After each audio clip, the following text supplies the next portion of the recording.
Hello mga bes, meron nga ako ngayong kwento na medyo may kwenta. Niyaya nga ako nila mami at daddy pero hindi ko sure kung saan kami pupunta. Sabi nila, tara. Sa mga oras na yun mga bes, nagtataka ako bakit kami lalabas yung umuulan. Parang may masamang kutob na nga ako mga bes pero dahil kasama si daddy ay hindi na ako masyadong nagdududa. Daddy, bilisan mo dyan.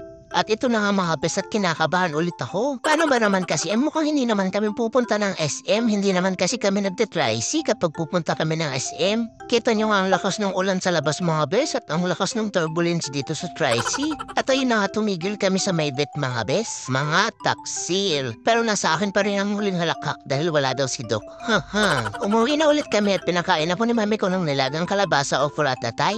Abay may galit ata mga bes dahil napaso ako. Kinuha niya ulit at pinalamig palalo gamit ang Jisoo Life Fan. Huy, sumiyarn. After 2 days lang niya, bumalik kami sa vet. Help mga bes! Ayun ang tinitimbang na naman ang aking pagkatao mga bes. Di nagtagal at niyapos na nga po ni Kuyang Nars. Mame, daddy, mga taksil kayo. Mayat maya ngay ayan na nga tumusok na nga si Doc. Aray!